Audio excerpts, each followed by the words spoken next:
Bonjour à tous, bonjour à nouveau. Nous poursuivons donc ce que nous avons fait précédemment dans la classe de ce matin. Nous avons aligné l'ancien Israël avec l'Israël moderne. Nous avons vu que l'Israël ancien est sorti d'Égypte et aurait en fait pu faire son œuvre à ce moment-là. Il aurait pu entrer en Canaan, il aurait pu être fidèle à Dieu. Il aurait pu avoir le Messie à l'époque. Il aurait pu faire l'œuvre qui lui était assignée. Mais il a demandé un roi. Il a continué à jouer avec l'idolâtrie.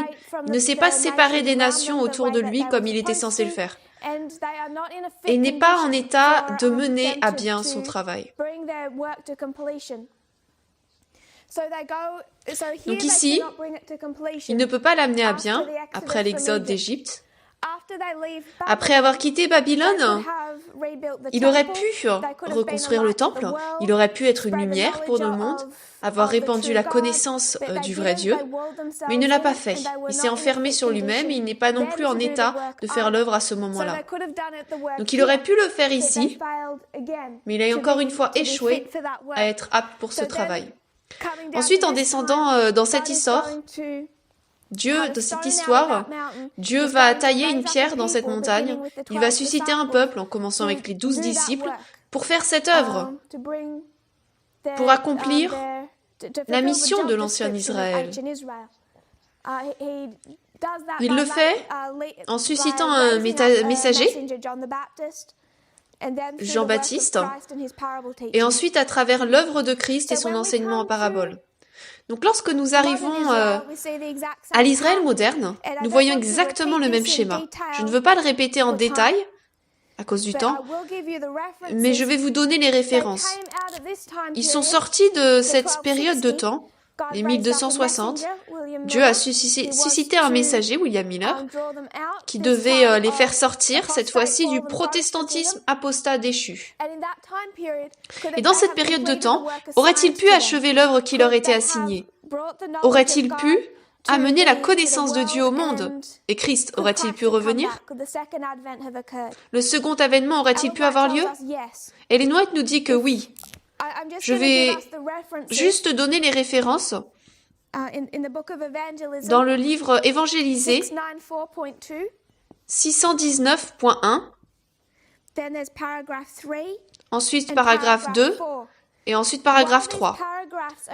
Bien que ces paragraphes soient dans un ordre successif, ils sont écrits à des années d'intervalle. Donc ce paragraphe 1 ici est écrit en 1868.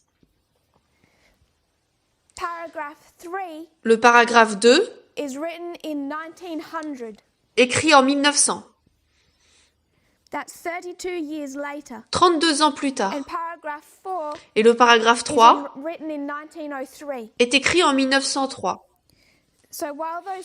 Donc bien que ces paragraphes sont dos à dos dans le livre évangélisé, leur rédaction réelle s'étend sur une période d'environ 34 ans. Donc en 1868, 619 paragraphe 1, Ellen White dit, et le titre donné au paragraphe dit « Différé par miséricorde ». La longue nuit de ténèbres est éprouvante, mais le matin est déféré par miséricorde, car si le Maître venait, un grand nombre se trouverait sans préparation. La réticence de Dieu à voir son peuple périr est la raison de ce long retard. Donc je veux juste que nous prenions cette phrase. Le matin est différé par miséricorde. Elle est en fait en deux parties. Le matin est différé, ou vous pourriez dire retardé, à cause de la miséricorde. Nous voulons donc définir ce que ces deux points veulent dire. Elle le fait dans les deux prochaines parties de cette phrase. Le matin est différé par miséricorde. Le matin est retardé car... Qu'est-ce que cela veut dire, le matin est retardé? Cela veut dire la venue du Maître.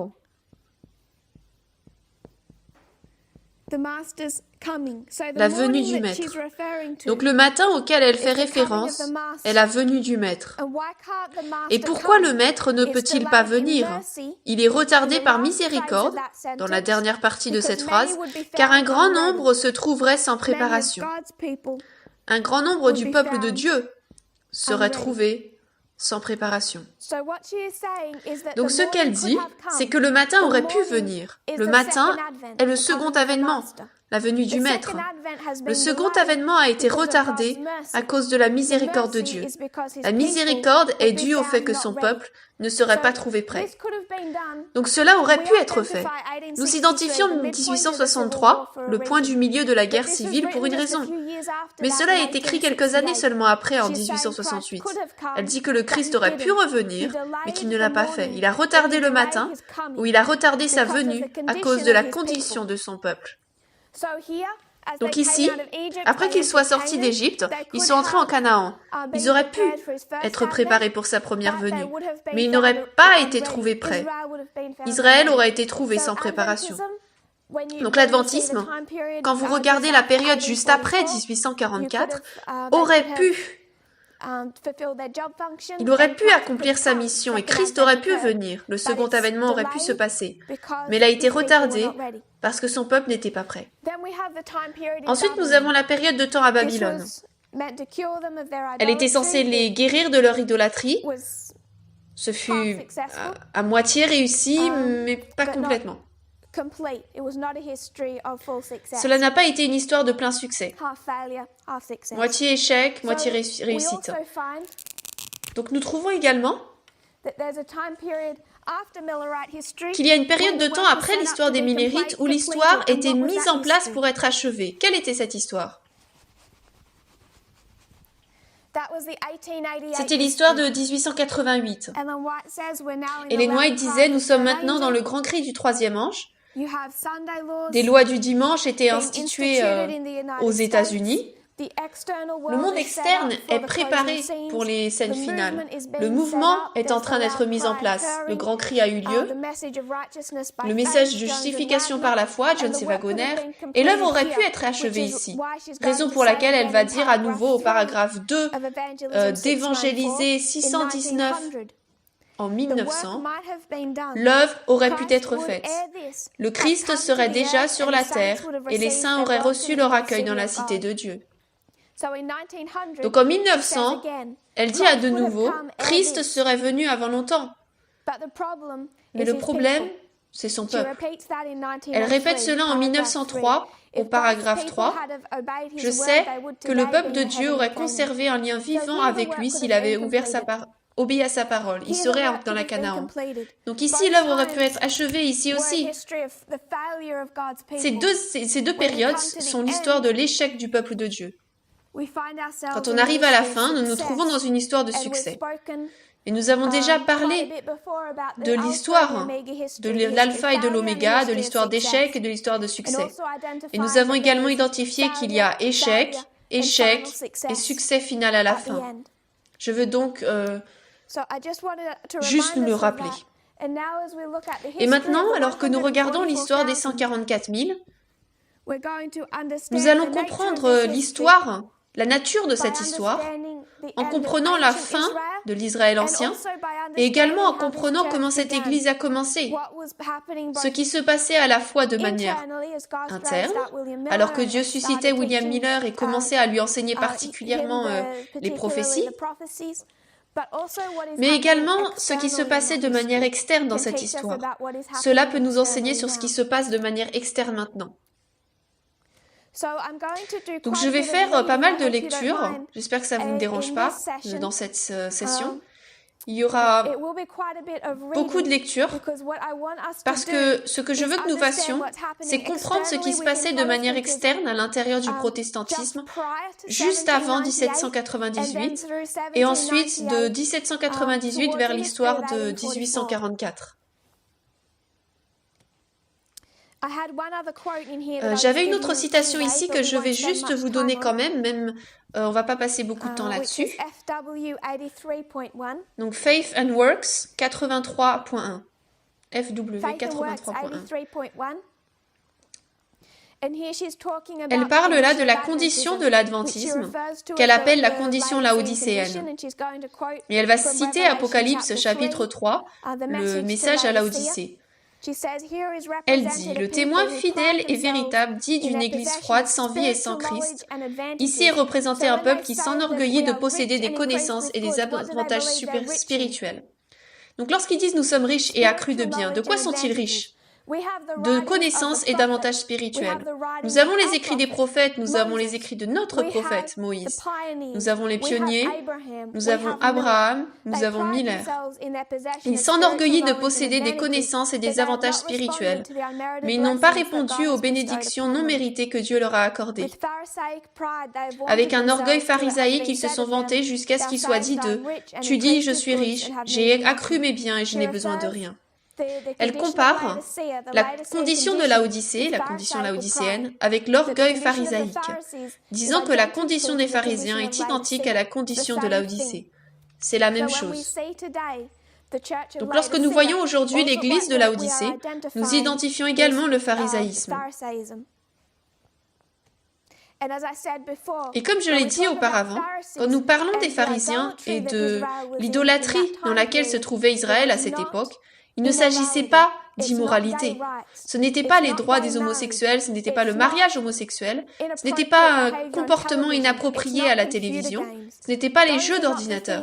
Ce ne sont pas là les choses que l'on appelle la condition laodicéenne et qui nous rendent semblables au monde. Ce qu'on appelle la condition laodicéenne, c'est ce problème qu'avaient les pharisiens. Ils croyaient qu'ils étaient prêts, qu'ils étaient le peuple particulier, prêt à recevoir le Messie, mais ils avaient formé un Dieu à leur propre image, et ils adoraient un Dieu païen, sans même le savoir. Et nous avons regardé en arrière, et nous avons vu que ce Dieu païen était celui qu'ils avaient sorti d'Égypte.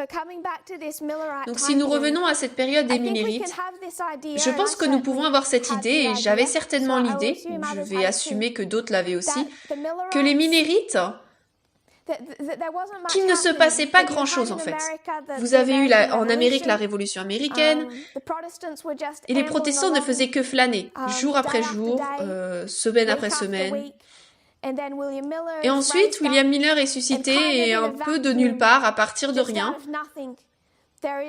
il y a ce réveil millérite.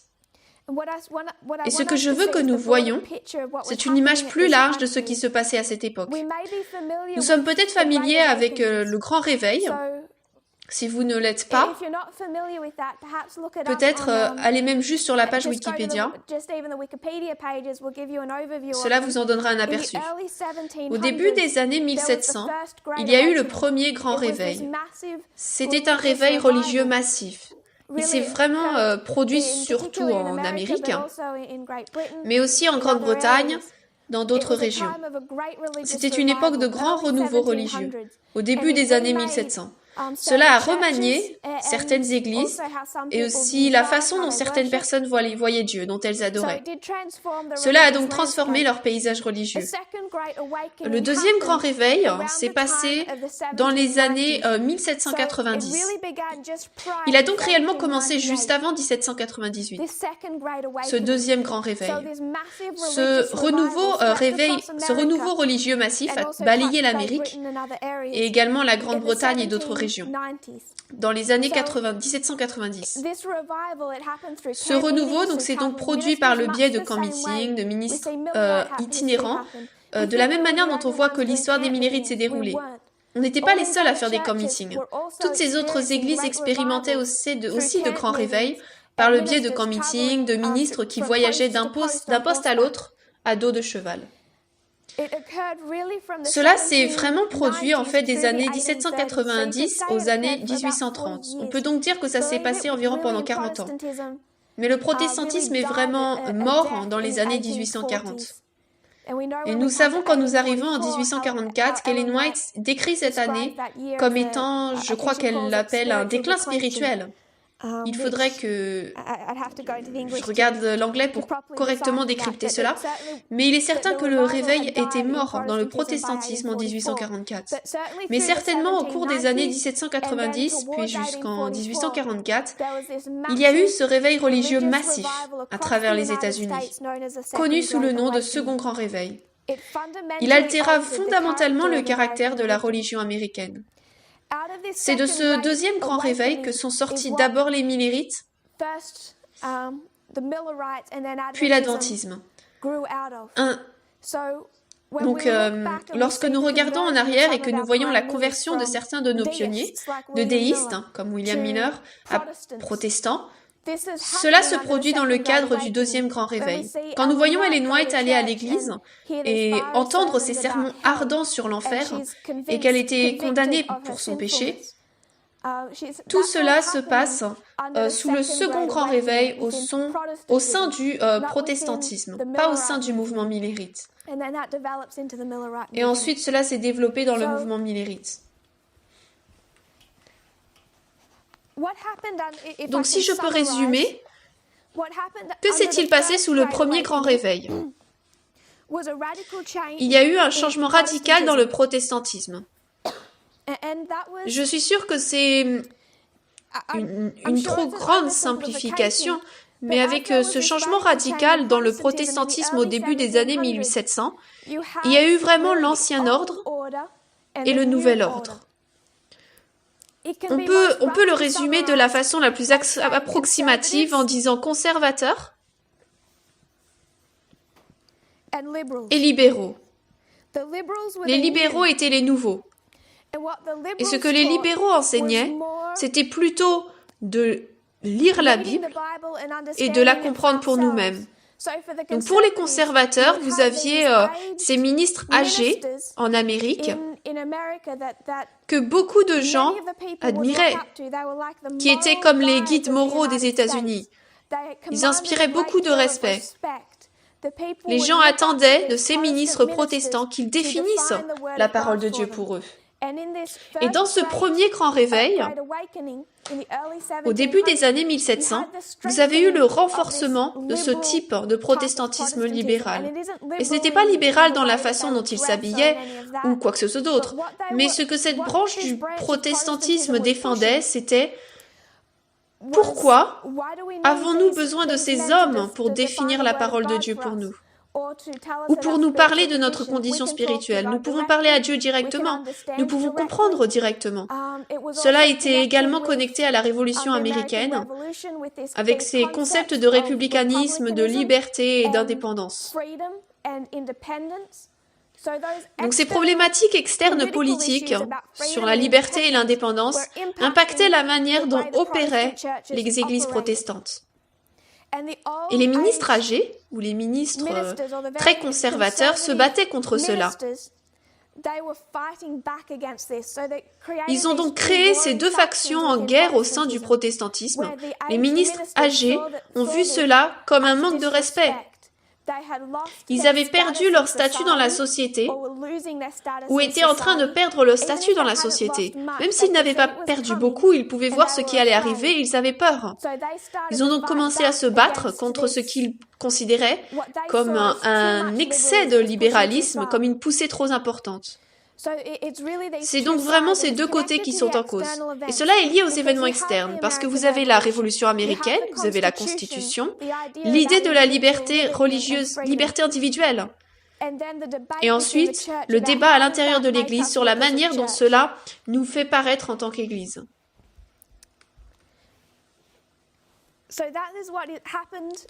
Donc c'est ce qui s'est vraiment passé lors du premier grand réveil, et cela s'est construit au fur et à mesure que vous arrivez en 1798. C'est pas quelque chose qui s'est éteint, c'est vraiment quelque chose qui est en train de se construire. Et ensuite, quand nous arrivons au second grand réveil, de ce grand réveil religieux qui a balayé l'Amérique, deux églises en sont sorties.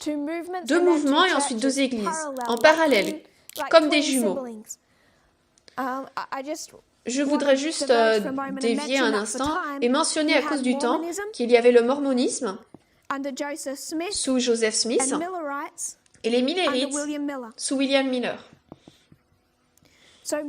Donc le mormonisme et les millérites, ils étaient les deux nouvelles dénominations,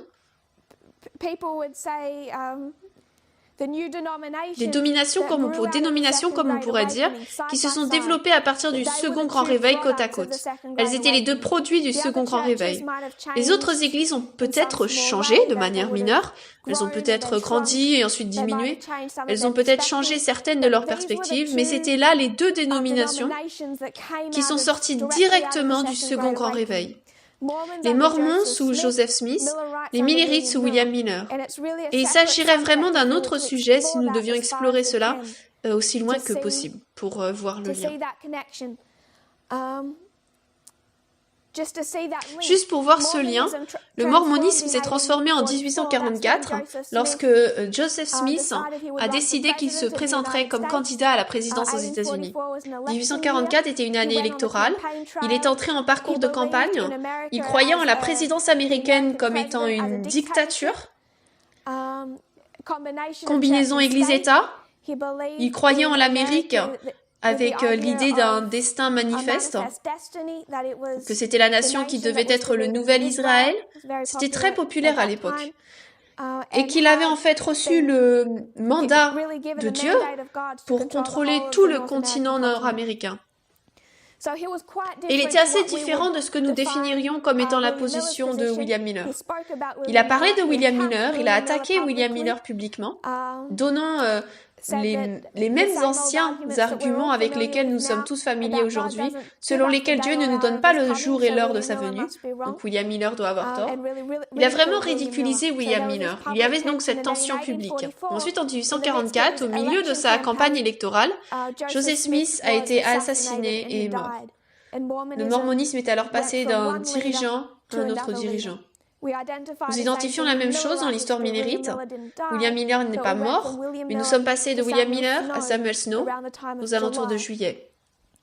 Ils sont donc connectés de très près. Je veux juste que nous soyons conscients de ce qui s'est développé du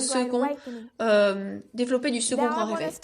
Maintenant, je voudrais nous ramener à 1798. Et nous ne traitons pas là de ces deux mouvements, mais de ce qui se passe juste dans le protestantisme. Je vais vous lire à partir d'une thèse de maîtrise par une femme nommée Rachel Hasnell de l'université du New Hampshire.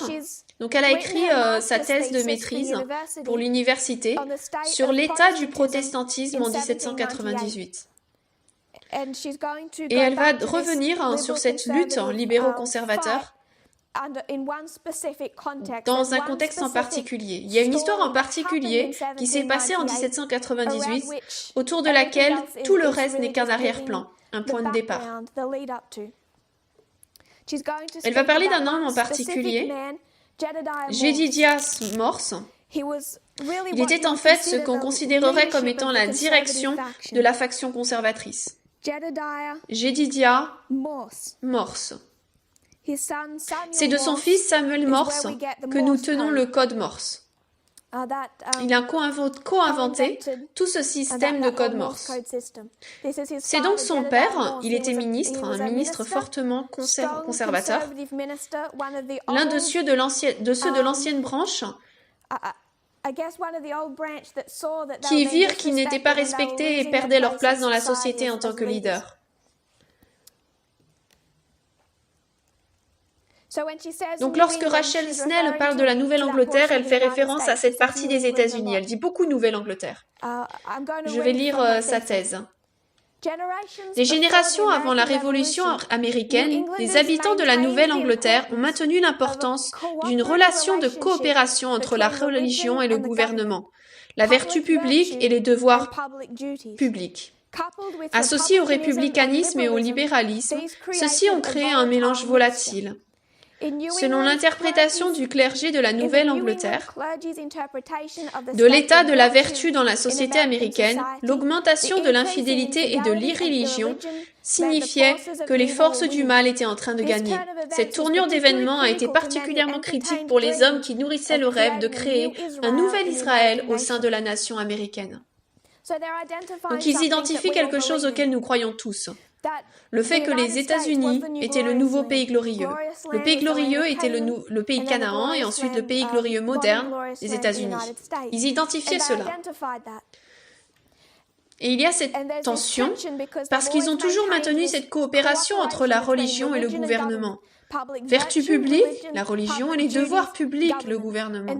Et maintenant, alors que vous avez cette période de temps de la Révolution, du républicanisme, du libéralisme, comme étant l'expérience républicaine, car il n'avait pas encore été prouvé qu'une forme de démocratie fonctionne même, cela a donc créé un environnement assez tendu. Ils croyaient dans le millénarisme, que les 1000 ans arrivaient à venir. Et cette doctrine a joué un grand rôle dans la lutte révolutionnaire imminente avec la Grande-Bretagne. Dans les années 1700, ils croyaient qu'ils étaient le nouvel Israël ou devaient l'être. Et ce concept, dans la venue des 1000 ans de paix et de prospérité, a joué un rôle important dans leur révolution contre la Grande-Bretagne. Alors que les ministres de la Nouvelle-Angleterre de l'ère révolutionnaire résistaient à la tyrannie au nom de Dieu, considéraient la liberté comme la vertu du nouvel Israël américain et proclamaient qu'en partageant ses valeurs avec toute l'humanité, l'Amérique deviendrait le principal siège de la domination terrestre du Christ, la société de la Nouvelle-Angleterre était particulièrement sensible à l'établissement d'un lien entre les sphères religieuses et politiques pour plusieurs raisons.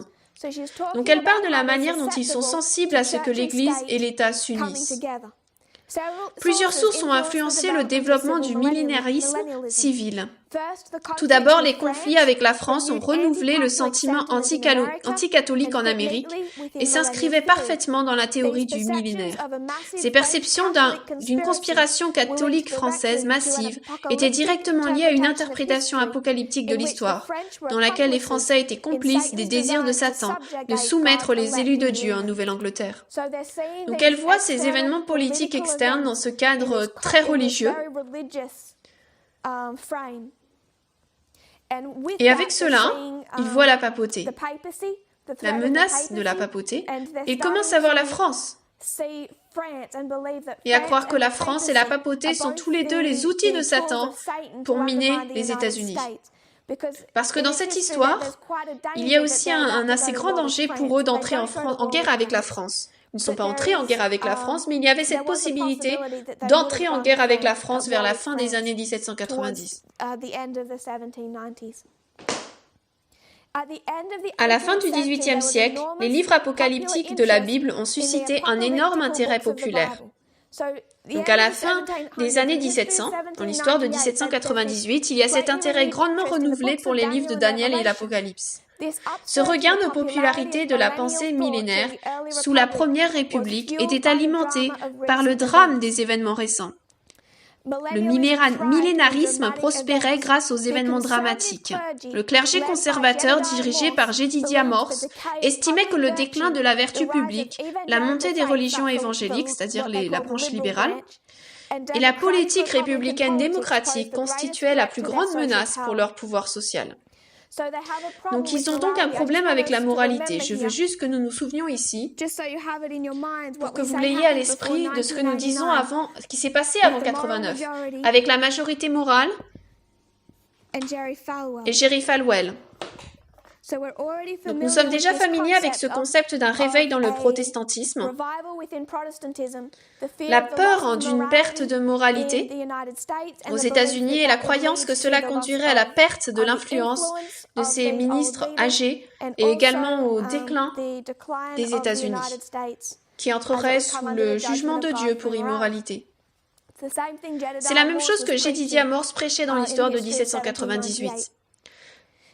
Dans les années 1790, l'ouest du Massachusetts et tout le Connecticut restaient dominés par des congrégationalistes orthodoxes par les conservateurs, qui étaient largement plus nombreux que les libéraux.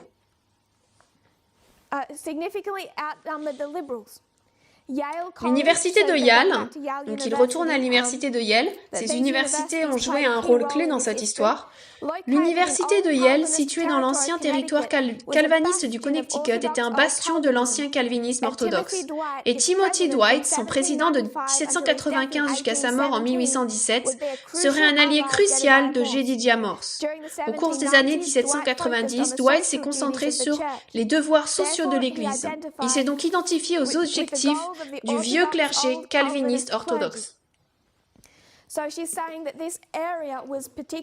Elle dit donc que ce domaine était particulièrement tenu par les conservateurs, et un de ces bastions était Yale, ce qui allait devenir l'université de Yale, et le directeur de l'université de Yale. C'est comme si on parlait aujourd'hui de l'université Liberty, au sud, conduite par Jerry Falwell et Jerry Falwell Jr., c'est similaire. Dès le moment de la ratification de la Constitution en 1789, Dwight a correspondu avec ses collègues dirigeants religieux. Dwight était à la tête de l'université de Yale et a souligné l'importance de la moralité. Il avertit que cette nouvelle Constitution que les États-Unis avaient signée, aussi indispensable soit-elle, en tant que système de contraintes purement négatif, ne rétablira pas l'ordre ni n'établira la justice en Amérique, à moins qu'elle ne soit accompagnée et soutenue par la morale de toutes les classes de la population. Faisant écho aux arguments du clergé conservateur dans tout le sud de la Nouvelle-Angleterre, Dwight préconisa un rôle public pour le clergé en tant que surveillant moral de la société. Donc il dit que le gouvernement, la Constitution, tout est bien jusque-là. Mais si l'Amérique veut réellement être prospère, elle a besoin d'être morale. Et pour être morale, le gouvernement ne peut pas le faire, c'est notre travail. C'est donc ce travail entre le politique et le religieux,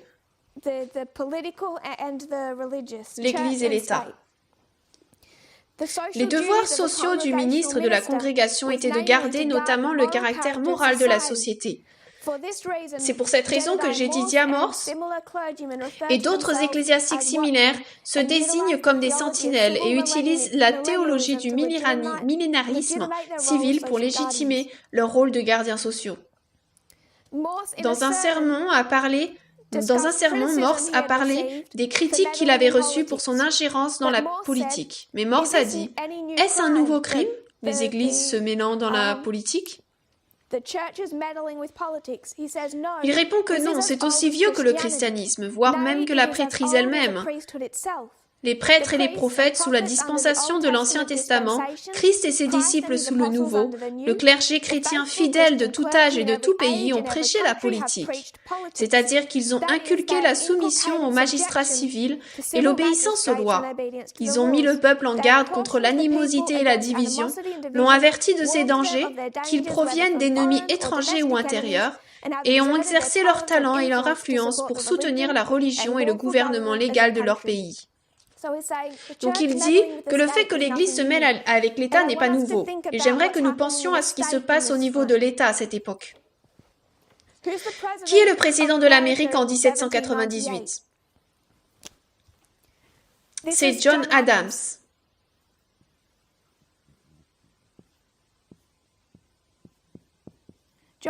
John Adams était le président dans l'histoire pendant 1798. Nous allons voir qu'il a une menace sur cette présidence.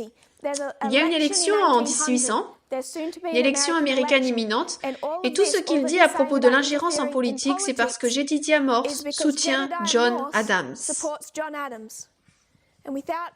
Et sans trop entrer dans l'histoire de John Adams, j'aimerais suggérer que si nous étions vivants à cette époque, nous aurions été en fort désaccord avec lui. Pour donner juste un indice, en 1798, l'administration de John Adams a institué les lois sur les étrangers et la sédition, qui emprisonnaient quiconque critiquait le gouvernement par écrit, par publication, dans les journaux, par le journalisme ou par quelque forme de discours public. Et puis également la partie sur l'immigration. Il n'était pas un président démocrate. Jedediah Morse soutient donc John Adams. Ils ont d'ailleurs dialogué assez étroitement entre eux, et Jedediah Morse a gardé une relation étroite avec les membres de son administration. Je veux juste placer ce contexte-là quand il parle de travailler avec l'État. C'est parce qu'il a quelqu'un, un président et un parti politique qu'il favorise.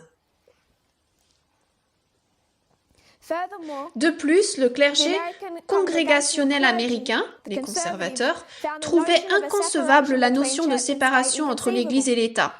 La théorie puritaine mettait l'accent sur une relation intime entre l'Église et l'État, en particulier dans l'influente doctrine du millénarisme civil. Accoutumés à leur rôle habituel et poussés à de plus grandes actions par les idéologies de la Révolution américaine, le clergé espérait assumer un plus grand rôle dans la société américaine post-révolutionnaire. Dans les années 1798, Jedediah Morse chercha à élargir le rôle du ministre de la paroisse. Il devint un géographe passionné. Et si vous cherchez en ligne aujourd'hui, vous verrez toutes les cartes qu'il a dessinées. Il assigna au clergé un rôle important dans le maintien du bonheur de Connecticut en servant de frein à l'esprit dominateur du républicanisme. Il suggéra même que lorsque les ministres prêchaient les sermons électoraux annuels, ils devaient soumettre l'historique des événements de l'année écoulée comme référence pour régler tout différend politique et prévenir la montée des factions politiques. Cependant, la majorité des citoyens américains n'étaient plus disposés à laisser les élites religieuses interpréter les événements politiques à leur place. Malgré cette nouvelle série de défis, le ministère conservateur de la Nouvelle-Angleterre n'était pas prêt à abandonner ses visions d'une utopie religieuse et républicaine des États-Unis. De plus, il n'était pas prêt à renoncer à leur rôle dans la formation de cette utopie. Poursuivant l'imagerie biblique utilisée pour décrire la lutte révolutionnaire, ils appliquaient des thèmes similaires au développement social de cette nouvelle république. Ayant observé les merveilles divines contre le Pharaon et ayant rapidement pris les armes pour renverser l'Égypte, Pharaon et l'Égypte étant la Grande-Bretagne, les habitants de la Nouvelle-Angleterre savaient que leur périlleuse expérience avec la démocratie, maintenant dans le désert, ne dépendait de rien d'autre que de leur propre moralité. Donc je veux donc que nous y réfléchissions. Les Israélites ont quitté l'Égypte, ils ont été libérés de leurs oppresseurs, et maintenant leur grandeur nationale dépend de la moralité du peuple. Et c'est ainsi que ces ministres conservateurs le définissent. Ils disent « La Constitution est si bonne, ces idées de droit et de liberté, tout est bon jusqu'à présent. Mais pour que nous réussissions en tant que nation, nous nous sommes libérés de la Grande-Bretagne, de l'Égypte, mais maintenant nous sommes dans le désert et nous devons prouver notre moralité individuelle. Et c'est le rôle du clergé, sinon nous ne réussirons pas en tant que nation sur le plan politique. Et des nations comme la France nous renverseront.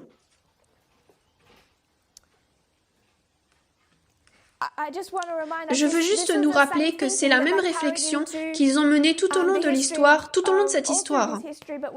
Mais nous voyons mener à la guerre civile américaine. Parce que tout d'abord, s'ils vont dire qu'Israël a été libéré d'Égypte, était entré dans la terre promise, qu'est-ce qu'Israël a fait aux habitants de la terre promise?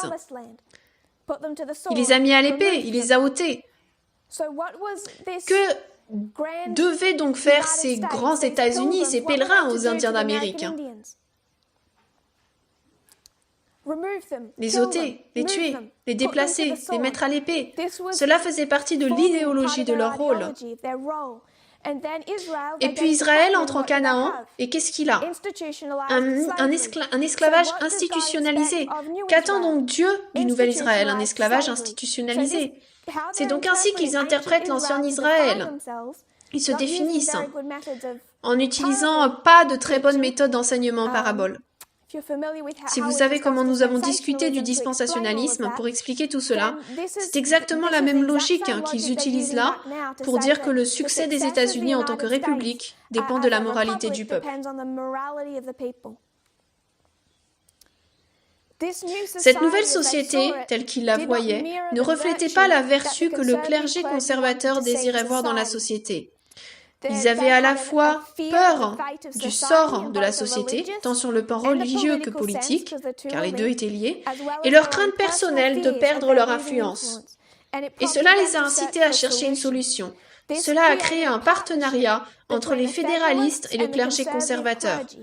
Bien qu'il n'ait jamais été officiel, cela a inauguré une campagne parmi le clergé conservateur, avec Jedediah Morse comme dirigeant de facto. Et là, c'était une relation avec Jedediah Morse qui dirigeait cette faction conservatrice et soutenait l'administration de John Adams. J'ai déjà dit que quand on veut parler de démocratie, il n'était pas un bon président. En 1798, John Adams,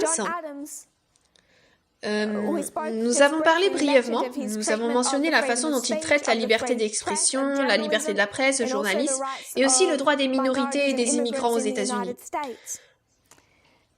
Pour faire face aux pressions extérieures qui pesaient sur son administration, quand on y pense également, nous n'y sommes pas allés, mais ce sont les tensions qui se font jour, même avec la France. John Adams décida de déclarer une journée de jeûne national, de jeûne et de prière. Donc cela vient du président des États-Unis. Cela avait été fait auparavant, ce n'était pas quelque chose de totalement nouveau, mais il l'avait rendu beaucoup plus religieux que tout ce qui avait été fait avant ou après. Cela ne devait jamais arriver, cet événement religieux qu'il en a fait. Le langage des proclamations du jour de jeûne d'Adams énonce clairement ses intentions religieuses et la préoccupation qu'il partageait avec les dirigeants politiques et sociaux de sa religion natale, la région conservatrice, au sujet de la décadence de la vertu publique. Elle cite John Adams. « Rappelez-vous-en en ce jour de jeûne nos nombreuses offenses contre le Dieu Très-Haut. Confessez-les devant lui avec une pénitence sincère. Implorons sa miséricorde par l'intermédiaire du grand médiateur et rédempteur pour nos transgressions passées, et prions pour que par la grâce de son Saint-Esprit, nous soyons disposés à obéir à ses justes réquisitions dans les temps à venir. » Donc là, il relie directement la moralité de la nation comme remède ou solution aux problèmes politiques auxquels son administration est confrontée. Pour de nombreuses personnes en Amérique, déclarer des jours de jeûne aussi religieusement prévus était inacceptable dans une nouvelle république. Ce qui se passait ces jours-là, c'est qu'ils se réunissaient dans des églises et qu'il y avait des sermons de jeûne. Celui qui devient particulièrement pertinent pour nous est un sermon lors de cette journée de jeûne. Le 9 mai 1798, où Jedediah Morse a pris la chair et fait quelques déclarations intéressantes. Le sermon de la journée de jeûne suivait généralement le format de la jérémiade. Et lorsqu'elle dit jérémiade, elle fait référence au livre de Jérémie, quand Jérémie se levait et se lamentait sur les péchés du peuple, les jugements de Dieu.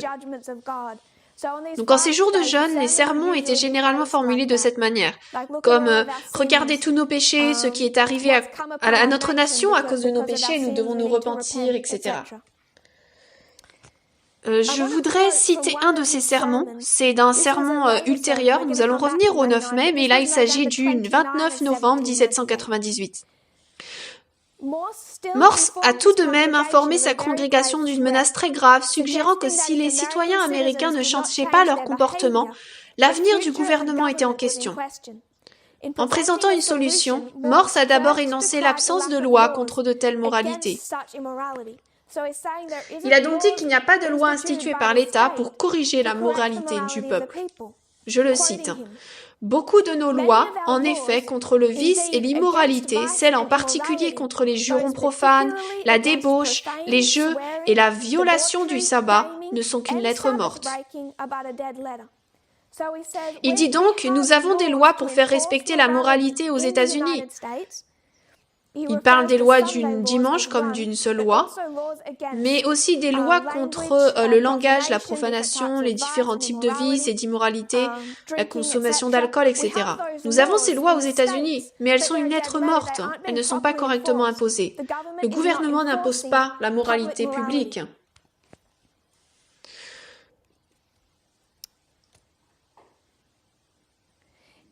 Dans les mains d'un orateur habitué à intégrer des images religieuses et politiques telles que Morse, Thomas Jefferson était devenu le faible et méchant Akaz et John Adams, le pieux et sage Ézéchias. Donc nous avons maintenant les deux factions politiques extérieures sur lesquelles ils se battent.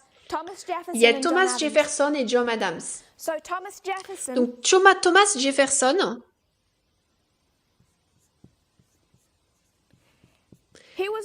était considéré très favorablement par la branche libérale du protestantisme. Mais la branche conservatrice le voyait comme Akaz de la Bible, parce que lui, en lui-même, n'était pas si religieux que ça. Je n'ai pas ses vues exactes devant moi, mais il semblait plutôt être déiste. Il n'était pas vraiment un protestant fort comme ce qu'il le voulait. Il ne le voyait vraiment comme quelqu'un d'inapte moralement à diriger la nation. Donc la branche conservatrice soutenait John Adams. La branche libérale soutenait Thomas Jefferson. Et Jedediah Morse, dans ses sermons, utilisait ces histoires bibliques, celles-ci d'Akaz et d'Ézéchias, pour représenter Jefferson et John Adams. Le message était brutal. Toute personne connaissant Ésaïe s'opposerait à l'élection d'un candidat à la présidence présentant de nombreuses similitudes avec le roi biblique Akaz. Comme Abiel Holmes l'a si justement souligné en 1798, qui ne perçoit une heureuse ressemblance entre la conduite du roi juif et celle du président américain? Si vous regardiez John Adams et Thomas Jefferson, comme j'ai dit précédemment, ce mouvement prendrait le parti de Thomas Jefferson. Mais malgré son désintérêt apparent pour la religion dans sa vie privée, c'est lui qui croyait en la séparation de l'Église et d'État et de la Constitution. Dans une lettre du 30 janvier 1799 à Morse, John Jay exprime la détresse ressentie par de nombreux conservateurs politiques et sociaux. Donc là, c'est un de ses alliés qui écrit à Jedediah Morse. Il dit « Nous voyons beaucoup de choses, mon cher monsieur, qui pourraient être modifiées pour le mieux, et cela, je crois, a toujours été le cas. Mais à cette époque, il y a certainement un nombre et une série d'événements et de circonstances peu communs qui revêtent un aspect inhabituellement présomptueux. Les fédéralistes de la Nouvelle-Angleterre et le clergé congrégationnel conservateur, alliés par des temps incertains et des objectifs similaires, identifièrent deux dangers à l'expérience républicaine américaine et à l'existence même de l'Union. Il se passe donc plusieurs choses à cette époque. Pour résumer, vous avez eu le premier grand réveil, deux branches du protestantisme, conservatisme et libéral. Vous avez eu des événements extérieurs cataclysmiques, la Révolution américaine, la formation de la République, la rédaction de la Constitution. Ensuite, vous avez la tension continue avec la Grande-Bretagne, la division du territoire, la Révolution française, puis des tensions avec la France qui se transforment presque en guerre avec la France. Il y a donc toutes ces choses extérieures qui les ébranlent. Et vous avez ce vieux bastion conservateur qui a le sentiment de perdre sa place dans la société pour maintenir la morale de l'Amérique. Et s'il perd cela, l'Amérique va tomber. Ce que fait Jedediah Morse, c'est une tactique particulièrement intéressante, et bien que je veuille la décrire comme une méthode ou une tactique, il croyait très fort en ce qu'il disait et en ce qu'il faisait. Et ce qu'il fait en 1798, en ce jour de jeûne, le 9 mai, c'est qu'il monte sur chaire, il donne exactement ce à quoi les gens s'attendent. Il parle de l'immoralité, des problèmes, de la nécessité de se repentir et de la peur des flammes de l'enfer. C'est ce type de sermon qu'ils s'attendent à entendre, mais ensuite ils entendent quelque chose auquel ils ne s'attendaient pas. Il déclara à son auditoire attentif « On a longtemps soupçonné que des sociétés secrètes, sous l'influence et la direction de la France, ayant des principes subversifs à l'égard de notre religion et de notre gouvernement existaient dans ce pays, aux États-Unis. En outre, en soulignant leurs préoccupations à la fois de dirigeants politiques et religieux de la Nouvelle-Angleterre, il a fourni aux éléments conservateurs de la politique et de la religion américaine une explication extrêmement efficace. » Donc il dit, pourquoi cette faction libérale grandit-elle? Pourquoi avons-nous cette tension en politique? Pourquoi trouvons-nous que l'immoralité est tolérée? Pourquoi trouvons-nous quelqu'un comme Thomas Jefferson qui monte au pouvoir et menace notre administration actuelle? John Adams était candidat à la réélection. Il n'avait effectué qu'un seul mandat. Il se présente donc à la réélection en vue des élections de 1800. Et Thomas Jefferson s'avère être une menace pour lui. Et Jedediah Morse va dire, pourquoi cette menace pour John Adams? Cette menace externe. Pourquoi voyons-nous cette tension politique grandir aux États-Unis? Et ce roi Akaz, ce roi immoral Akaz, s'est levé pour détruire ce pays. Et il dit que c'est le travail subversif de la France en particulier, sous l'influence et la direction de la France, combiné avec la papauté à travers des sociétés secrètes, à savoir les Illuminati. Les Illuminati bavarois combinèrent les menaces présentées par les Français et les factions libérales, croissantes, en un seul et même ennemi que les habitants de la Nouvelle-Angleterre en particulier pouvaient identifier comme l'ennemi ultime. Ils disent donc qu'il y a un État profond. Il y a un État profond qui travaille contre John Adams, la faction politique conservatrice et la faction religieuse conservatrice. Et il va dire que Thomas Jefferson et ceux qui le soutiennent, pas seulement politiquement, mais aussi la faction libérale du protestantisme, sont sous le contrôle des Illuminati bavarois.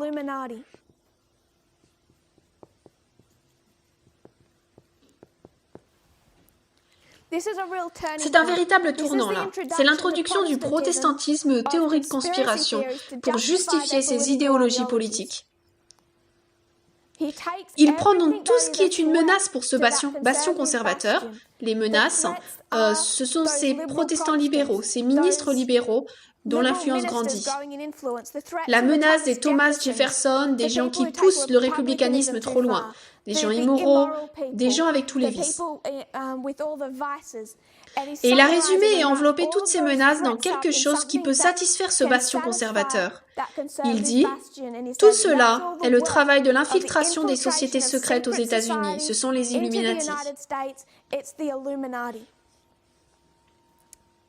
Il exploita la menace des Illuminati à des fins politiques. Il disait que 2 États abritaient les sociétés Illuminati, la Virginie et New York. Pourquoi est-ce qu'il nomme les 2 États? Alors, la Virginie et New York. Il n'a aucune preuve de cela. Mais la raison pour laquelle il va dire que la Virginie et New York abritent les Illuminati, c'est parce que la Virginie est l'état natal de qui? De Thomas Jefferson.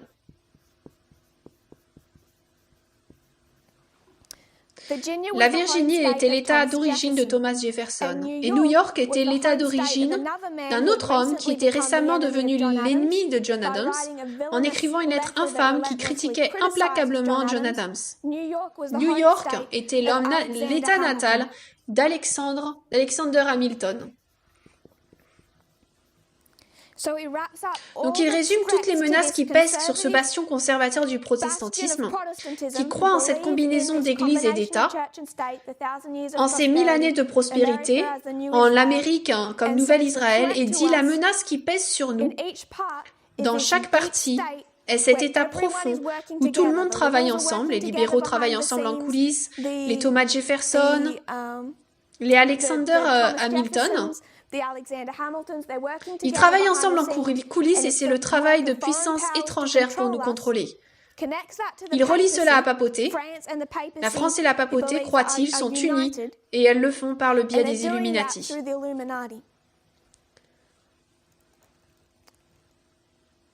Cela a créé une véritable tempête. Il le fait en mai 1798.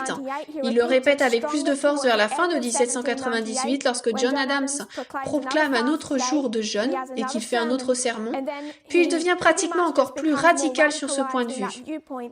Et en 1799, il est juste encore plus fort dans son langage. Donc je ne veux pas entrer dans tous les détails en raison du temps. Mais il a déclaré avoir une lettre d'un homme en particulier en Angleterre qui avait la capacité de confirmer si oui ou non les Illuminati étaient toujours actifs et en activité en Amérique. Donc là, on a 2 hommes maintenant. Jedediah Morse dirige cette branche conservatrice et elle est particulièrement centrée sur Yale. Mais il y a cette autre branche libérale et je crois qu'elle est en fait centrée sur Harvard. Vous avez donc ces deux universités clés, l'université de Yale, conservatrice, et je crois que c'est l'université de Harvard qui représente la branche libérale du protestantisme. Et cette branche libérale était en réalité dirigée par un ministre connu sous le nom de William Bentley. Et il était très bien vu. Il avait fait ses universités à Harvard. Il était devenu membre de cette branche libérale du congrégationalisme. Il avait un esprit résolument libéral.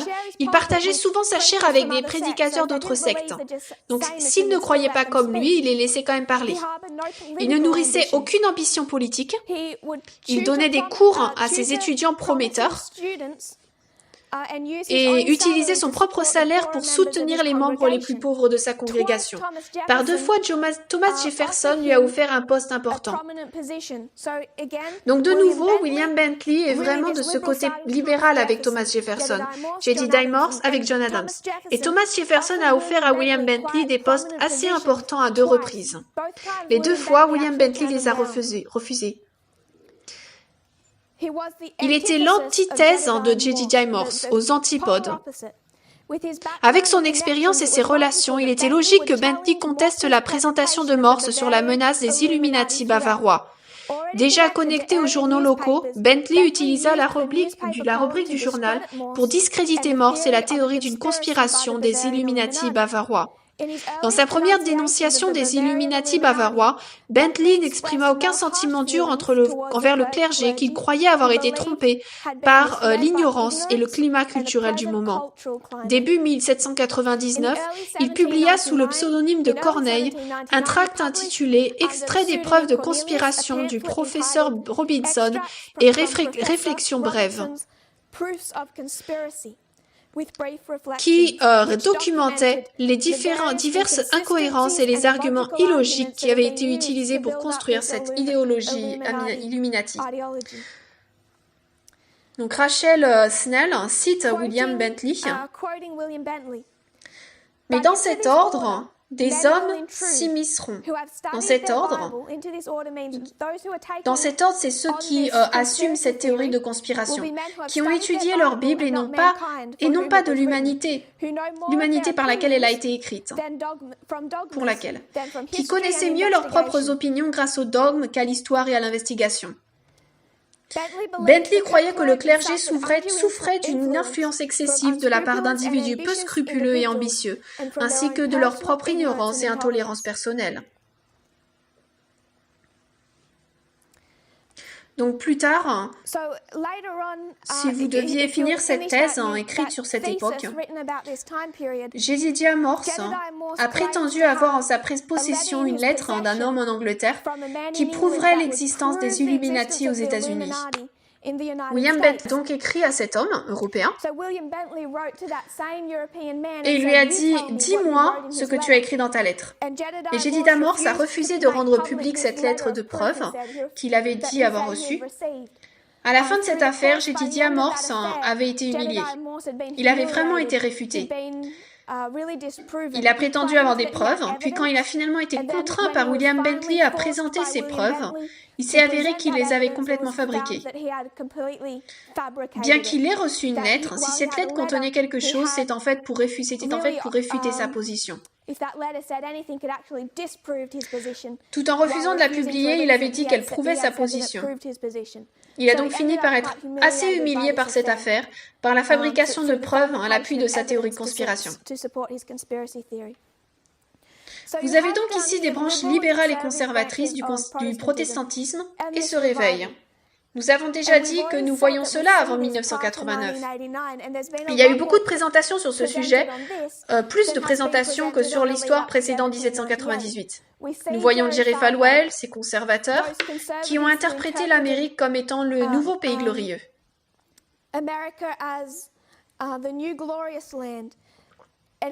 Ils ont interprété cela d'une telle manière, ne comprenant pas les changements dispensationels, que les États-Unis doivent avoir une ségrégation institutionnalisée. Il ne veut plus dire esclavage, mais il a rejeté le mouvement des droits civils. Il s'est battu contre le mouvement des droits civils parce qu'Israël a pratiqué la ségrégation raciale, donc l'Amérique doit pratiquer la ségrégation raciale. Vous avez de nombreux dirigeants protestants de cette époque qui soutiennent le mouvement des droits civils. Donc encore une fois, il y a une scission ici. Et nous pouvons la voir encore aujourd'hui. Il y a beaucoup d'églises dirigées par les Noirs qui ne soutiennent pas Donald Trump. Il y a cette division au sein du protestantisme. Tout le protestantisme ne soutient pas Donald Trump. Il y a cette division. Mais c'est la faction conservatrice qui a identifié Donald Trump comme son président. Mais ils ont commencé ici même, avec Reagan. Ici avec Reagan, ici avec John Adams. Ils ont une tactique particulière pour défendre leurs opinions politiques. Et c'est la théorie de conspiration. C'était la théorie de conspiration en 1798 et ce sont les théories de conspiration qui ont également mené à cette histoire avec le protestantisme conservateur d'aujourd'hui. Je veux juste passer un moment sur les Illuminati. Si nous pouvions juste avoir un aperçu de ce que l'histoire nous dit réellement sur les Illuminati. Ils ont été créés en 1776. Donc si nous devions voir l'Église catholique au Moyen Âge, en 1773, que se passe-t-il? Elle abolit les jésuites. Elle va tomber en tant qu'Église. Elle a aboli les jésuites parce qu'elle a perdu une grande partie de son pouvoir politique. Et tout cela se passe sous... il y a un mot pour cela. Les Lumières. Donc si vous pensez à ce que nous appelons les Lumières, pourquoi est-ce qu'on appelle cela avant le Moyen-Âge ou l'âge des ténèbres en anglais? La vérité avait été étouffée, la lumière avait été supprimée, mais ce n'était pas seulement la vérité au sens de vérité biblique. Tout type de science ou de médecine, tout ce qui semblait remettre en cause la vision du monde de l'Église catholique et notre place dans ce monde et dans l'univers était attaquée, et toute personne qui le faisait était persécutée. Par exemple, l'idée que la Terre tournait autour du Soleil plutôt que le Soleil autour de la Terre. Tout type de changement, qu'il soit politique ou scientifique, ou tout type, toute version des sciences qui remettrait en cause la perspective de l'Église catholique était vraiment écrasée.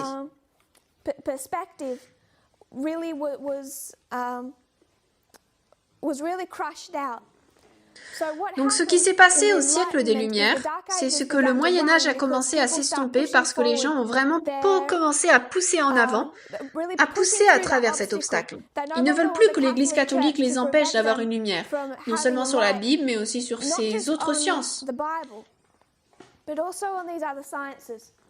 Et c'est à partir de ce siècle des Lumières que l'on trouve les Illuminati. Ils ont été formés par un homme qui était jésuite. Je crois qu'il était professeur de droit à l'université. Et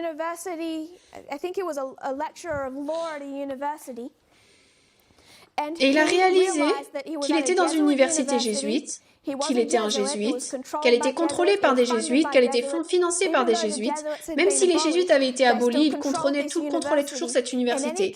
Et chaque fois qu'il essayait d'enseigner quelque chose dans cette université qui allait à l'encontre de l'Église catholique, il était réduit au silence. Tous ceux qui enseignaient contre l'Église catholique ou dans une science, une loi ou une mode qui était à l'encontre de l'idéologie ou qui sapait la version de l'Église catholique, de ce à quoi la terre devait ressembler, de ce à quoi les gens devaient ressembler, se retrouvaient à perdre de emploi, à être rétrogradés ou réduits au silence d'une manière ou d'une autre. Et il en est devenu très malade. Il a donc vraiment quitté son milieu jésuite. Il est devenu un ex-jésuite, dis-moi ça, mais il a laissé derrière lui le fait d'être jésuite et il a décidé qu'il allait former une société souterraine qui pourrait diffuser des informations derrière le dos de l'Église catholique. Donc je ne dis pas que tout ce que les Illuminati ont fait était nécessairement bon, mais je veux que nous voyions la vérité par rapport à la théorie de conspiration. Parce que la vérité de ses débuts, en fait, c'est tout à fait raisonnable. Ces gens n'étaient pas des satanistes. Il s'agissait de personnes qui voulaient partager une illumination ou un éclaircissement derrière le dos de l'Église catholique pour éviter d'être réduite au silence ou de perdre leur emploi, que ce soit dans l'enseignement ou les sciences, ou en politique, ou dans n'importe quel autre chemin de vie où ils se trouvaient. Donc cela est devenu une société secrète dans ce but. L'Église catholique lutta en réponse contre cela, au fur et à mesure qu'il devenait plus connu. Ce qu'il a fait, c'est qu'il a infiltré les francs-maçons. Il est devenu franc-maçon, puis il a fait le tour des francs-maçons et a recruté pour dans la franc-maçonnerie dans sa nouvelle société, les Illuminati. Elle n'a existé que pendant une dizaine d'années. Les Illuminati n'existent plus depuis les années 1780. Environ 10 ans plus tard, elle a été bannie. Ils ont trouvé une liste de tous ceux qui avaient joint les Illuminati, tous leurs registres, et la société dans son ensemble a été proscrite. Quiconque faisait partie des Illuminati était persécuté et la société entière fut fermée. Elle n'a pas existé. Il n'y a pas la moindre preuve que les Illuminati aient existé depuis les années 1780. Mais les théories de conspiration qui étaient liées à ça et sont devenues si fortes. Ce qui s'est passé, c'est que tout a commencé en 1776. En 1779, c'est le début de la Révolution française. Et ce que Jedediah Morse vous enseignera, c'est que les Illuminati ont été les instigateurs de la Révolution française, qu'ils ont été la cause de la Révolution française, qu'il n'y aurait pas eu de Révolution française sans les Illuminati. Pourquoi savons-nous, nous, que la Révolution française a eu lieu? Quelle est la cause de la Révolution française? La tragédie des siècles, 302.3. Tragédie des siècles, 302.3. Rome avait mal représenté le caractère de Dieu et perverti ses exigences. Et maintenant les hommes rejetaient à la fois la Bible et son auteur. Elle avait exigé une foi aveugle dans ses dogmes sous la prétendue sanction des Écritures. En réaction, Voltaire et ses associés rejetèrent complètement la parole de Dieu et répandirent partout le poison de l'infidélité. Rome avait écrasé le peuple sous son talon de fer, et maintenant les masses, dégradées et brutalisées dans le recul de sa théorie, tyrannie, se libèrent de toute retenue. Qu'est-ce que ce recul ? Le recul ou le rebondissement, c'est quand vous tendez la corde jusqu'à ce que vous alliez dans une direction, dans la direction de la tyrannie. Et puis quand cette corde se relâche, qu'est-ce qui se passe ? Elle va rebondir, mais elle va partir loin dans l'autre direction. Ainsi, comme ils se sont trouvés dégradés et brutalisés par Rome pendant 1260 années, lorsqu'ils ont rebondi devant cette tyrannie, lorsqu'ils ont retrouvé leur liberté, ils ont abandonné toute retenue. Enragés par la tricherie étincelante à laquelle elle avait été si longtemps rendue hommage, elles rejetaient ensemble la vérité et le mensonge. Et confondant licence et liberté, les esclaves du vice, exultaient dans une liberté imaginaire. Donc c'est là où vous devriez être. Ils avaient été pris par l'Église catholique pendant une longue période de temps en tyrannie, et quand cette corde est coupée, ils ne reviennent pas à une position équilibrée. Ils rebondissent, ils vont bien au-delà. Ils rejettent à la fois la vérité et l'erreur ensemble. C'était là la cause de la Révolution française. Vous pouvez parcourir tous les écrits d'Ellen White, elle ne dira jamais une seule fois que les Illuminati ont instigé la Révolution française. Pourquoi ? Parce qu'ils ne l'ont pas fait. C'est là l'introduction de théories de conspiration pour justifier les événements externes. Avec les pères fondateurs, les Illuminati contrôlaient les marionnettes de l'Antichrist. Est-ce que vous allez trouver ça dans un écrit d'Ellen White ? Non. Donc pourquoi est-ce que nous y croyons ?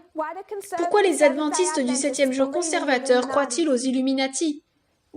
Maintenant, les adventistes du 7e jour conservateurs diront: nous avons Miller et nos pionniers. Miller ou les pionniers, se souciait-il des Illuminati ? Non. Que disait-il à propos des pères fondateurs ? C'était positif, n'est-ce pas ? Qu'ont-ils dit à propos de la Révolution française ? La même chose qu'a dit Ellen White. Pourquoi alors y croyons-nous ?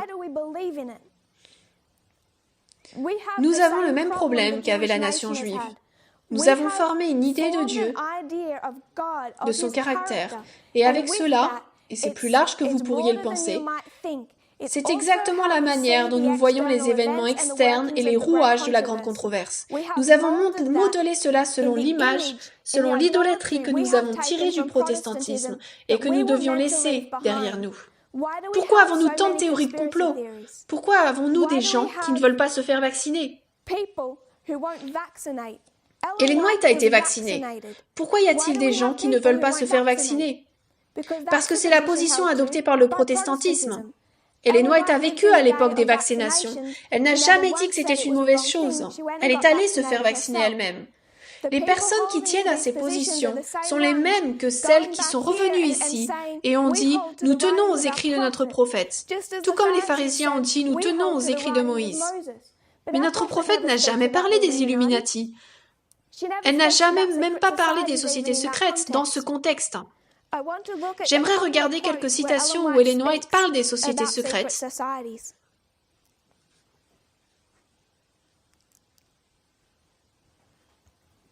Je vais considérer 3 citations spécifiques. La première, c'est Spalding and Megan. 28.1.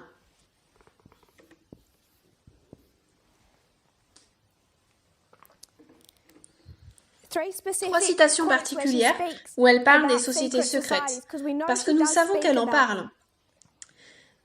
Ici, elle parle du Sud américain. Elle dit « À l'heure présente, la persécution n'est pas générale, mais que l'élément du Sud reçoive des informations de nature à éveiller son tempérament excité, et toute la cause de la vérité en souffrirait, et le grand champ missionnaire serait fermé. » Donc la guerre civile américaine vient de se passer. Les esclaves ont été libérés, l'émancipation a eu lieu. Et ce qu'Ellen White identifie là, c'est qu'il y a cette fenêtre d'opportunité pour faire parvenir des missionnaires dans le Sud, pour éduquer et pour enseigner les esclaves libérés au sujet de l'Évangile. C'est le nouveau champ missionnaire. Mais elle dit, soyez avertis, que l'instruction soit donnée à cette classe très opprimée, que le respect du sabbat ne nécessite pas leur travail le dimanche. Donc elle a peur que si ces missionnaires vont dans le Sud et disent à ces esclaves qu'ils doivent travailler le dimanche pour prouver leur foi, s'ils font cela,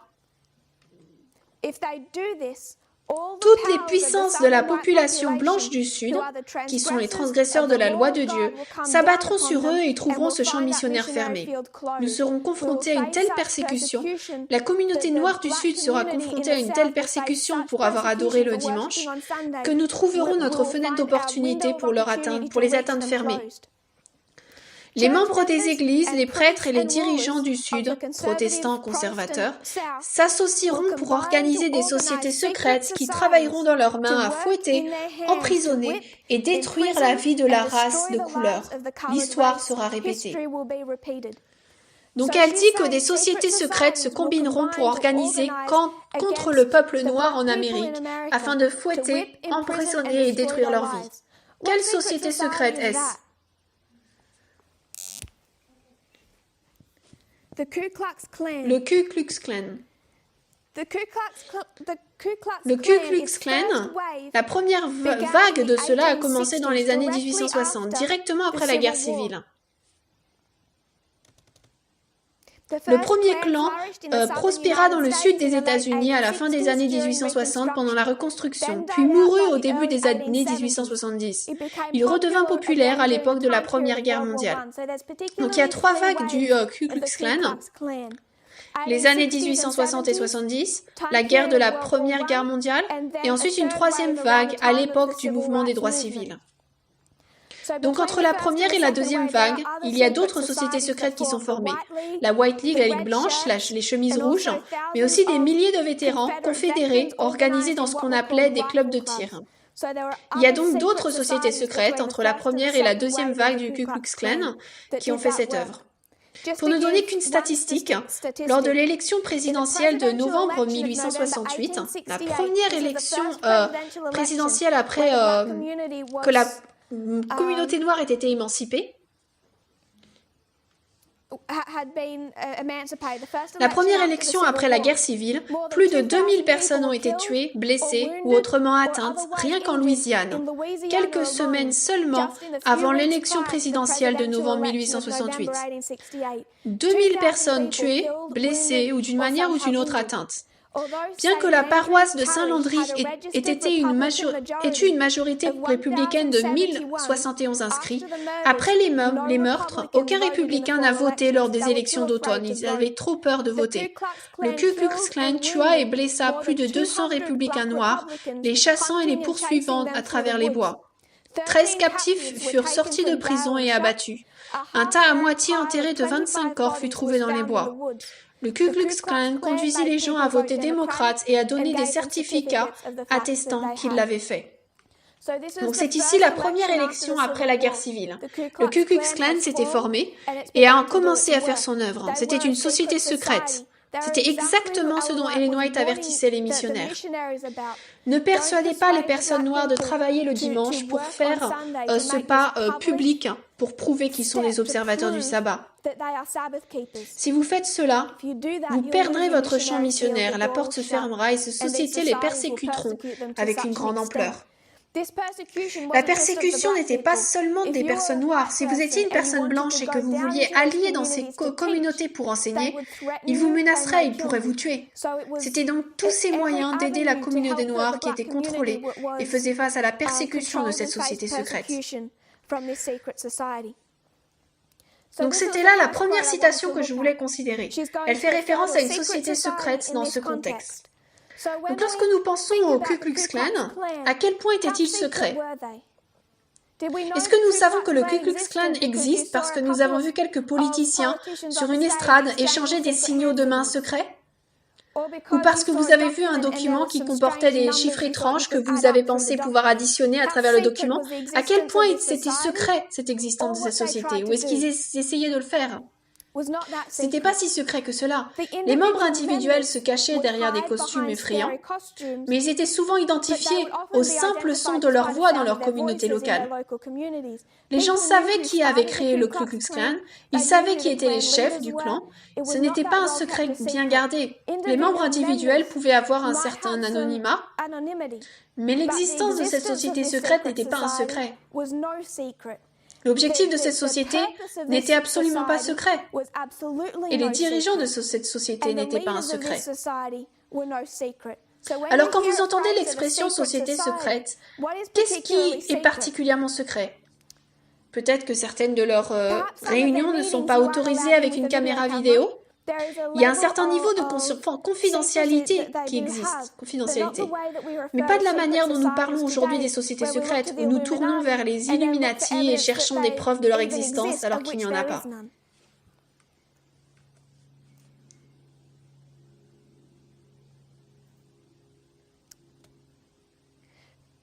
La citation numéro 2 est un passage entier. Elle vient de Manuscrit Releases, volume 20.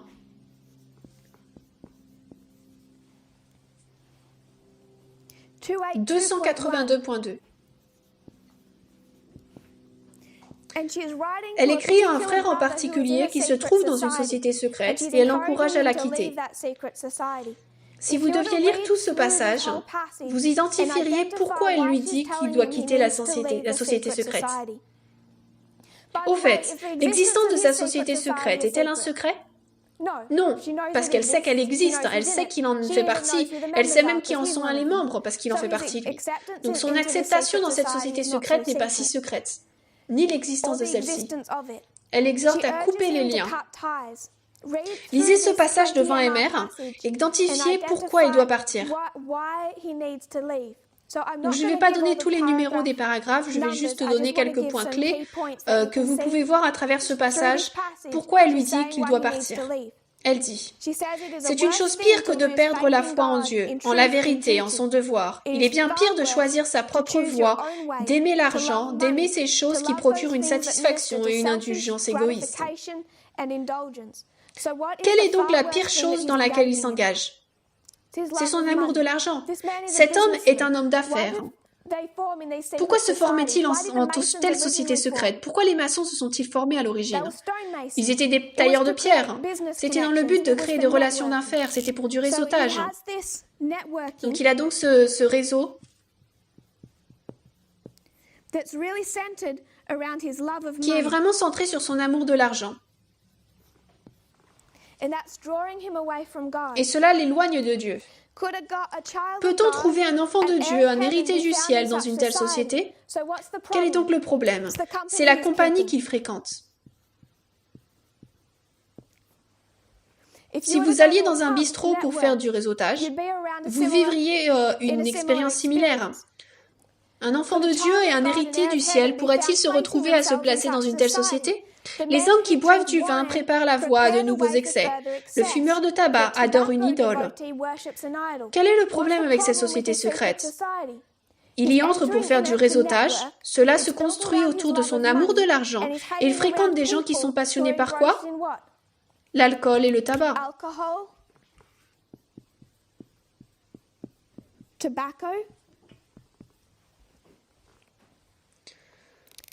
Toute la jouissance que vous pouvez avoir dans cette hilarité riante et dans la conversation de ces hommes vous rend inapte à l'étude des Écritures. Donc dans cette société secrète, le fait de travailler en réseau avec ces hommes d'affaires ne lui permet pas de jouer son rôle d'étude et de compréhension. Les conversations qu'il a avec ces hommes ne sont pas profitables. L'argent versé pour augmenter les revenus est le revenu est l'argent de Dieu, perverti à mauvais escient. L'impôt que vous payez lors de vos fêtes aurait bien mieux intérêt à être versé dans le trésor de Dieu pour faire avancer sa cause. Elle dit donc, les impôts que vous payez pour faire partie de cette société sont l'argent de Dieu. Et c'est une mauvaise utilisation de vos fonds que de payer pour faire partie de cette société. Dieu vous a donné des talents, tant au niveau de facultés que des opportunités. Vous devez utiliser les capacités qui vous sont confiées à son service. Les années passent dans l'éternité. Que faites-vous? Rendez-vous à Dieu pour améliorer et accroître vos talents à son service? Il a donc mis ses talents entre les mains de qui? Les talents sont utilisés pour faire avancer sa propre entreprise et non pas pour améliorer l'œuvre de Dieu.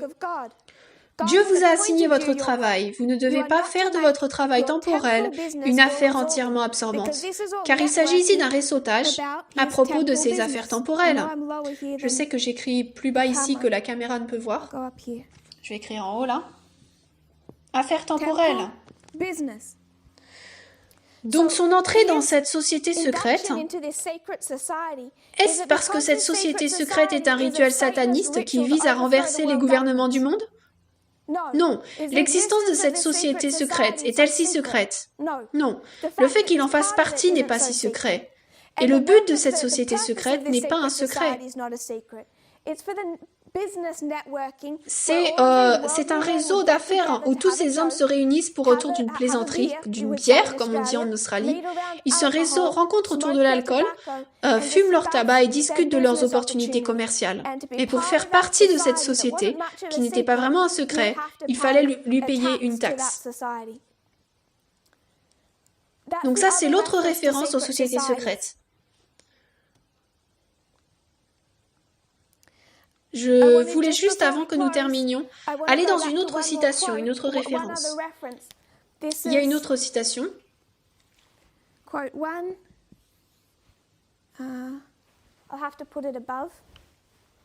Je vais devoir la mettre au-dessus.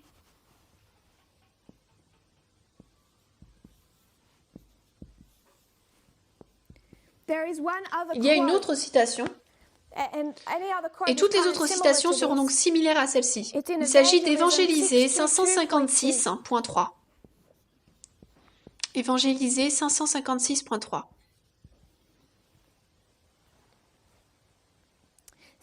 Le titre, c'est « Les gens induits en erreur par les sociétés secrètes ». Le monde est un théâtre. Les acteurs, ses habitants, se préparent à jouer leur rôle dans la dernière grande scène. Parmi les grandes masses de l'humanité, il n'y a pas d'unité, sauf si les hommes se confédèrent pour accomplir leurs desseins égoïstes. Donc elle parle ici de confédération. Les hommes se confédéreront pour accomplir leur dessein.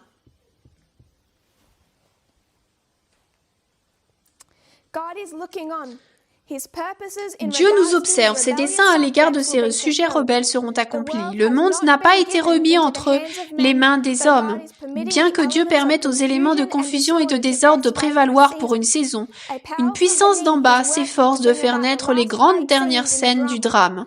Satan venant en tant que Christ et travaillant avec toute la tromperie de l'iniquité chez ceux qui se lient dans des sociétés secrètes. Ceux qui cèdent à la passion de la confédération élaborent les plans de l'ennemi. La cause sera suivie par les faits. Je veux donc juste que nous réfléchissions une seconde. Même si beaucoup d'entre nous ont grandi ou sont peut-être encore profondément imprégnés de l'univers de Walter Waite, tout ce qu'il enseigne sont les francs-maçons, les Illuminati, les sociétés secrètes, tous amis dans les coulisses, George Bush, Oussama Ben Laden, le pape, tout ce qu'il possède, s'il veut l'accrocher à une citation, c'est à peu près la seule qu'il voudrait déformer. Vous ne trouverez cela justifié nulle part ailleurs dans l'inspiration. Maintenant, que dit-elle ici ? Cette citation est-elle suffisante pour justifier ce que les adventistes conservateurs croient et enseignent habituellement sur les sociétés secrètes et le fonctionnement du monde ? Donc à 5 minutes de la fin, je veux juste qu'on aborde cette citation. Elle dit « Le monde est un théâtre, les acteurs, ses habitants se préparent à jouer leur rôle dans la dernière grande scène. Il n'y a pas d'unité sauf si les hommes se confédèrent pour accomplir le dessein égoïste. Donc les hommes vont se confédérer, ils vont s'unir pour accomplir leurs objectifs. Et cela peut se faire en secret. À quoi fait référence Ellen White ? Quel est leur but ? Quel est leur but auquel elle fait toujours référence ?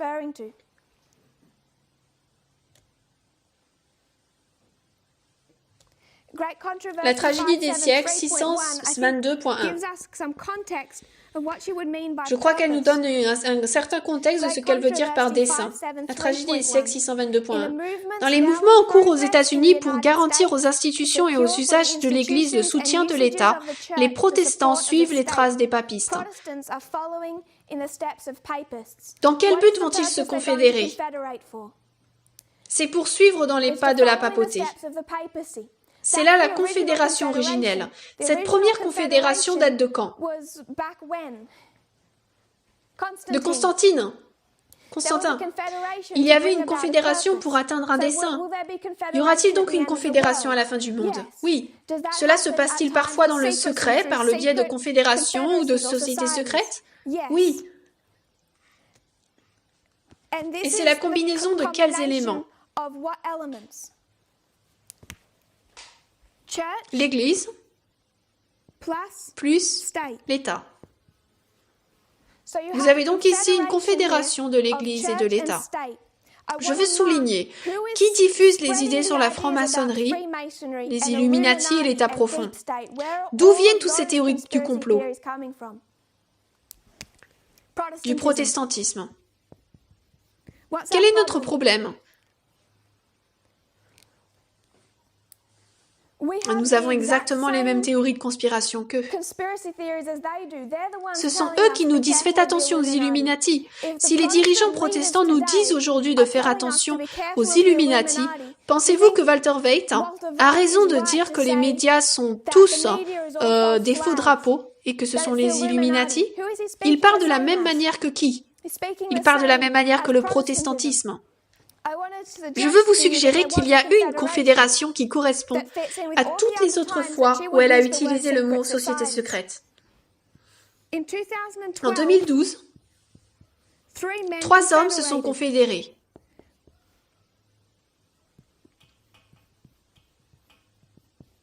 Qui étaient ces 3 hommes ? Steve Bannon,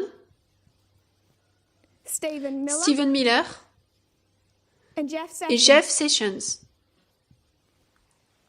Ces 3 hommes se sont confédérés en 2012. Se sont-ils rencontrés publiquement ?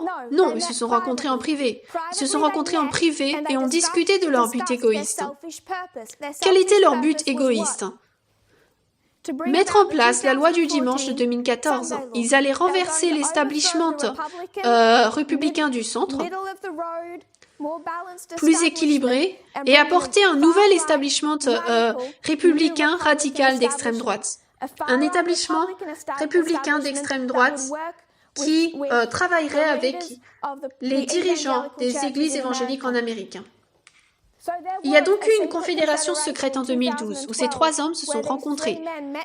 Ils se sont assis ensemble autour d'un dîner de steak et ont décidé comment ils retourneraient les États-Unis et qui ils utiliseraient pour le faire.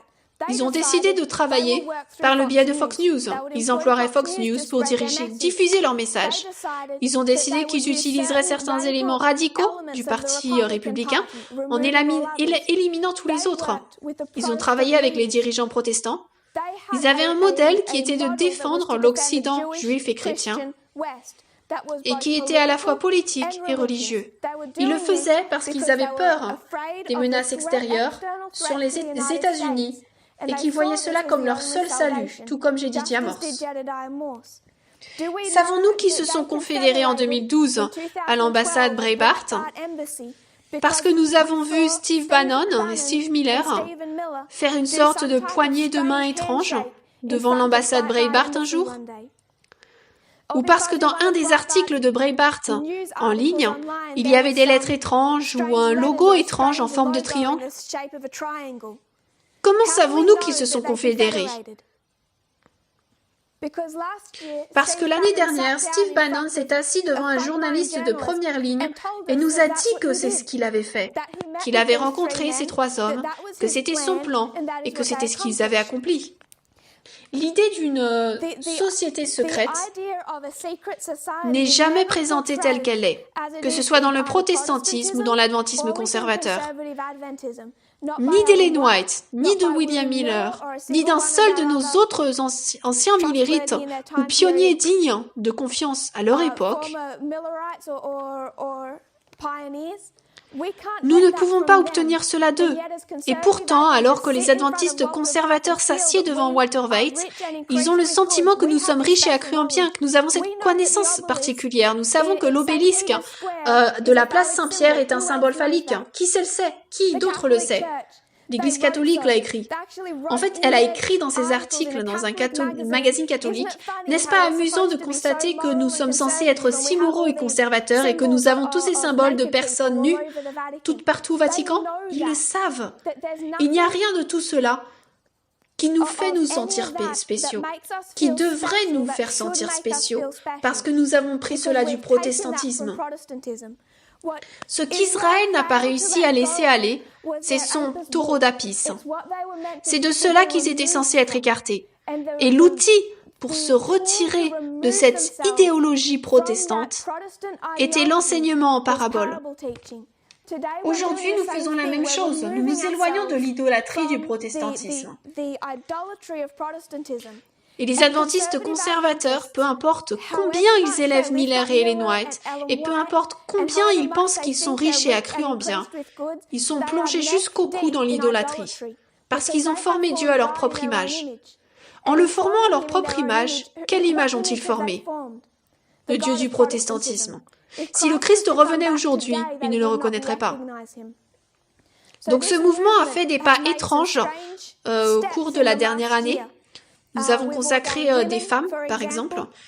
Et pour ne citer que cet exemple, presque tous les membres de ce mouvement sont issus d'un milieu conservateur, beaucoup d'entre nous ayant regardé Walter Waite. Lorsque nous avons ordonné une femme, pourquoi avons-nous fait cela? Est-ce qu'on l'a fait parce que cela correspondait à notre idéologie? Nous prenons des pas qui vont directement à l'encontre de ce que serait notre penchant naturel. Et la raison pour laquelle nous faisons cela, c'est parce que nous permettons à Dieu de se définir, de nous dire comment il est. Nous avons cessé de créer Dieu à notre image. Les paraboles nous parlent de la nature du royaume et de la nature de notre roi. Et lorsque nous constatons que la nature de notre roi ne ressemble pas à ce que nous pensions qu'il serait, il ne ressemble pas au taureau d'Apis, il ne ressemble pas à l'idéologie de Jedediah Morse. Et lorsque nous constatons qu'il ne ressemble pas à ce que nous pensions qu'il serait, nous le laissons se définir et nous suivons les étapes de cette parabole. C'est là le pouvoir de l'enseignement en parabole et la raison pour laquelle ce mouvement prend des mesures qui iraient à l'encontre de ce que l'on pourrait penser être l'inclination naturelle d'un adventisme conservateur. À travers les paraboles, Dieu définit la nature du roi, la nature de ce qu'il est lui-même. Nous ne faisons pas ça pour lui, à travers notre propre idéologie prise du protestantisme. Nous allons donc conclure maintenant à cause du temps. Cette étude n'est pas terminée. Si nous devions continuer plus longtemps, je voudrais examiner ces citations un peu plus lentement et je voudrais en fait examiner ce que Walter Waite enseigne réellement et d'où il tire cela. Parce qu'il y a un réveil protestant ici et cette scission au sein du protestantisme, il y a plus à dire sur cette histoire précédant 1989, plus en rapport avec les théories de conspiration. Et comment les protestants ont commencé à enseigner la marque de la bête, le 666, tous ces symboles. Il y a ici une vague particulière de théories de conspiration au sein du protestantisme qui nous permet de donner une explication plus approfondie à Walter Waite et à l'état d'esprit qu'il entretient du protestantisme. Nous le ferons peut-être à un autre moment, mais nous n'aurons pas l'occasion de le faire aujourd'hui. Je vais donc résumer brièvement avant de conclure. Nous avons aligné l'Israël ancien avec l'Israël moderne. Nous avons vu que le problème de l'Israël ancien, quelle que soit la manière dont il se manifestait, était cohérent. Leur problème était ce qu'ils voulaient dans un roi. Et ils ont lié ce roi à Dieu, comme cela a été fait en Égypte, le pharaon et le taureau d'Apis. Dieu ne suffisait pas tel qu'il était avec un juge. Il voulait encore que les caractéristiques du taureau d'Apis soient représentées dans leur nation. C'est donc l'idolâtrie. D'abord le veau d'or, puis la demande d'un roi, et ensuite la poursuite de la demande à la scission de la nation. Ils ont installé un veau au roi au nord et au sud, pardon. Puis lorsqu'ils ont emmené à Babylone, ils ont poursuivi la même idolâtrie. Lorsqu'ils sont sortis de Babylone, ils ont perdu l'idole, mais ils ont gardé les caractéristiques du taureau d'Apis. Lorsqu'ils sont arrivés à la fin de leur histoire et que le Christ descend, ils ne voient pas le taureau d'Apis qu'ils voulaient, parce qu'en fait, ils en ont gardé les caractéristiques. Au lieu de cela, ils voient quelqu'un de doux et d'humble, tandis qu'ils recherchent un conquérant, quelqu'un de courageux, quelqu'un qui a une armée. Ils ne pouvaient donc pas reconnaître leur Rédempteur, et ils ont échoué en tant que nation.